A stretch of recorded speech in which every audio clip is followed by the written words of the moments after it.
તો ગાઈસ મારી મમ્મી કરે પહેલા વરસાદની વાવણી અને ગાઈસ વાગી જાય રાતના 9 અને આપણે રસોઈ બધું બની ગયું હોય અને આવી છે મારા પપ્પા એમની અને હવે અમે બેબી જમવા. તો મમ્મી શું બનાવે જમવામાં?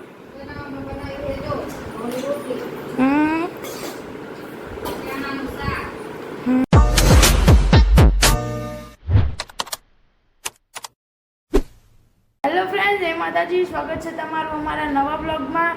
તો બપોરના વાગી છે 12 અને આપણે સવાર બવારનું કામ બધું પતી ગયું છે અને આપણે જમીએ લીધું છે. આ થોડું વહેલા જમી લીધું અને હવે આપણે ખાલી કચરા પોતા એક જ રહ્યા છે. મમ્મી જય માતાજી. ખાઈ લીધું?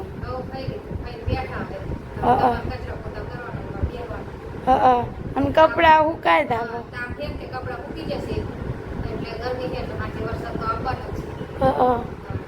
કાલ આખો દિવસ વરસાદ આવ્યો હતો. હવે દાળમાં કશું નહીં પાવું.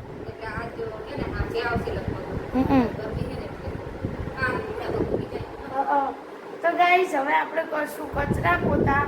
તો ગાઈસ વાગી છે 6:30 અને આપણે તો ઉઠી જાય અને નાસ્તો કરી લીધો. નાઈ પડ્યો તો મૂકવાય નહીં જ્યાં અને મારી મમ્મી એમની કરે કોથમીર સાફ.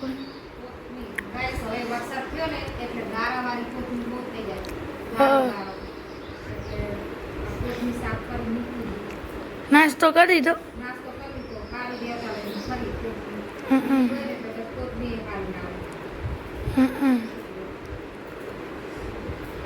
તો ગાઈસ મારી મમ્મી એમને કોથમી હમી કરી બરી. હવે અમે આવ્યા ધાબા ઉપર નિરીક્ષણ મારવા. ચાલવાનું નહીં મમ્મી? મારી મમ્મી આ નિરીક્ષણ મારવા કંઈક કરશે. આજુ મમ્મી વરસાદનું કેટલું ઓલું થાય છે.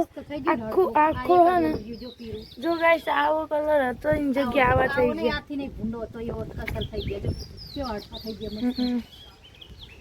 બધા ચાવા મૂકી દીધા. બા મસ્ત ઉગે.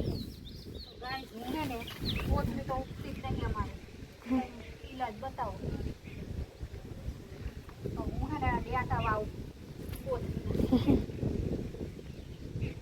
અને પવન જોરદાર ચડ્યો.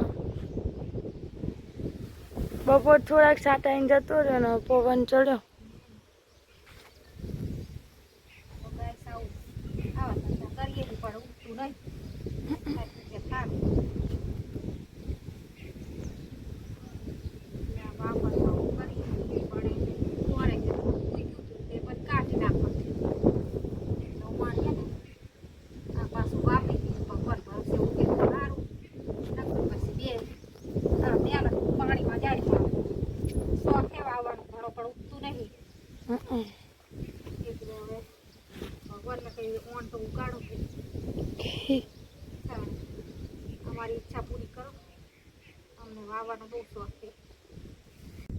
તો ગાઈસ મારી મમ્મી હવે કઈક વાવે હે બી કંકોડાના.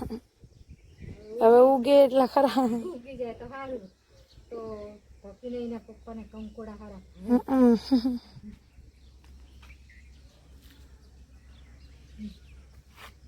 કંકોડા કા બી સંતોડા બહુ ભાતા હે. આપણને નહીં ભાવે તો સારું. પથરી તમારે ગમે એવી હોય ને તો પેટમાં કંકોડા કારેલા કંકોડા ઓલા કારેલા હારત ને કડવાશ માટે દવા થાય. ગાઈસ માં મમ્મી વાવે કંકોડાના બી.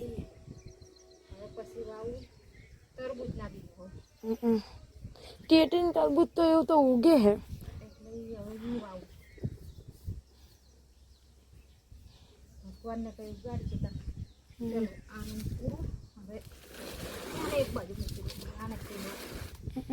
અને જો ગાઈસ સવારમાં ફૂલડા ઉગ્યા હતા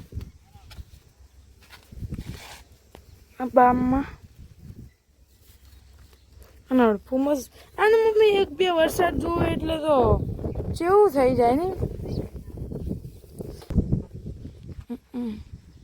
આજે તરબૂચના બી અને આમાં થેલીમાં બધા બી જ છે.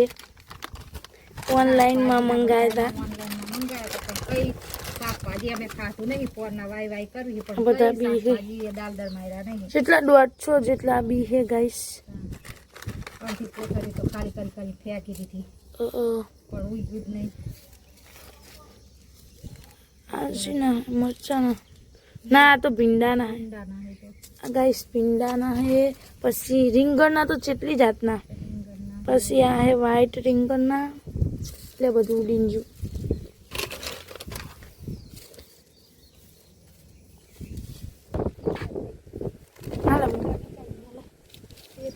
તો ગાઈસ આમાં મારી મમ્મીએ કર્યું ખાતર.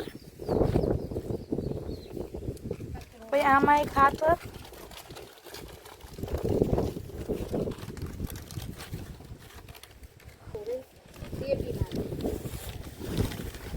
તો ગાઈસ મારી મમ્મી કરે પહેલા વરસાદની વાવણી અને હવે આપણે જશું નીચે જેમ કે દીવાબત્તીનો ટાઈમ થઈ ગયો અને હનુમાનજીની આરતી થઈ જાય એટલે આપણે હવે જશું દીવા કરવા.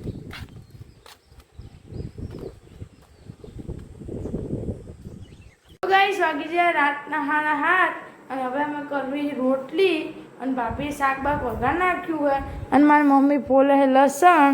તો ગાઈસ લસણ આવ્યું છે ઝીણું તે થોડું કંટાળો આવે છે એટલે જો આગો ફોલી થોડું મૂકી દી એટલે સ્ટોર કરવા તો કરી રાખવાનું એટલે ગમે ત્યાં શાક બનાવો તો નાખી દે. લસણ ફૂલતા કેટલી વાર લાગે ફોલીને આ ડબ્બી ભરીને મૂકી દેવાનું એટલે તો ગાઈસ મારી મમ્મી ફોલે લસણ અને હવે હું કરીશ રોટલી. તો આપણે ફટાફટ રોટલી કરી નાખવી.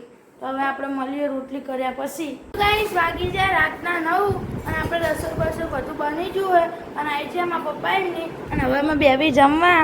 તો મમ્મી શું બનાવે જમવામાં? બનાવવામાં બનાવ્યું છે જો ઘઉંની રોટલી ચણાનું શાક દેશી ચણા હા પછી આ ચણા બાફેલા મારા પપ્પા હાથું પછી આ ડુંગળી બટાકાનું બપોરનું શાક આ ડુંગળી આ કાલ રાતની પૂરી અને ઠંડી શાક ચાલો બધા જમવા. તો ચાલો બધા જમવા. હવે અમે બેસું જમવા. તો આ બ્લોગ અમે અહીંયા જેન્ડ કરવી. અમારો બ્લોગ ગમે તો લાઈક કરજો, શેર કરજો અને સબસ્ક્રાઈબ કરજો. હવે મળીએ નેક્સ્ટ બ્લોગમાં. Bye bye.